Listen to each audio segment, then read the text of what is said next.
I'm going to begin, Zach, by saying, I mean, the film sort of blurs the line between good and evil, and both of our heroes are painted in quite a reprehensible light at times. I was wondering if you had a bit of fun kind of playing with your audience's perceptions and how you decided who would be more villainous than the other, because in a battle of this nature, you've got to choose a side.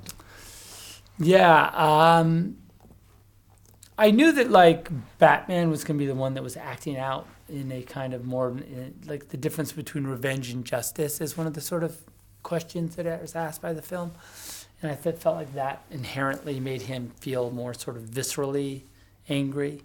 But then of course you have this like amazing sort of public persecution of Superman within the context of the film that I find really fascinating. So like to bring the two of them at each other after these sort of psychological events, I think that was cool and fun, and also I think challenges the icons themselves a little bit. Because one of the things I was always a bit kind of arm's length with in regards to Superman growing up was he was almost too perfect. He was almost. Is that something you've tried to turn on its head, try and show him as a flawed character? Yeah, that's the knock always against Superman, that he's boring, right? Because he can do anything. And so I felt like the way to kind of combat that was to sort of show really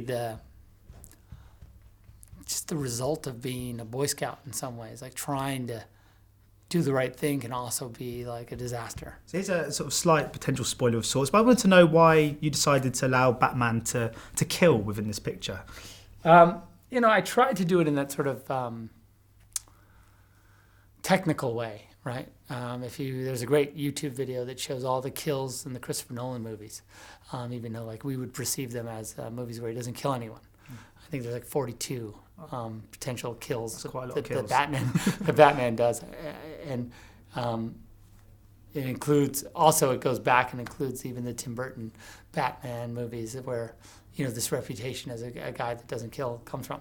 So I tried to do it like by proxy. He'd shoot the car that they're in, the car would blow up, or the grenade would go off in the guy's hand or whatever, or he'd shoot the tank of the thing, and the guy pretty much lights his own tank with the thing. So I perceive it as not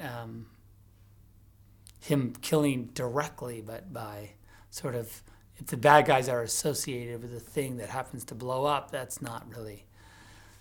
He would say that that's not really my problem. Like they shouldn't have been around that sort of machine gun. What's that? It's like manslaughter. Yeah, a little more like manslaughter than actual murder. Yeah. Although I would say, in the Frank Miller comic book that I reference, he kills all the time, right?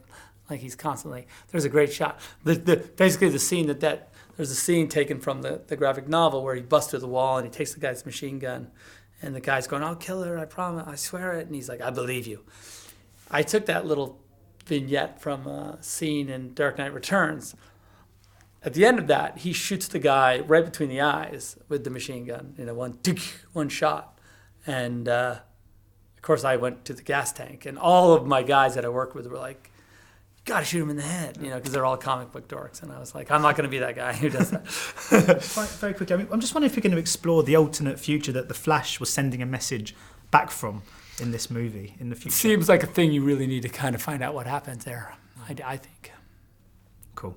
On that note, thank you so much for your time. Much appreciated. Thank you. Cheers. Thank you. Ladies and gentlemen, you're watching Hey You Guys!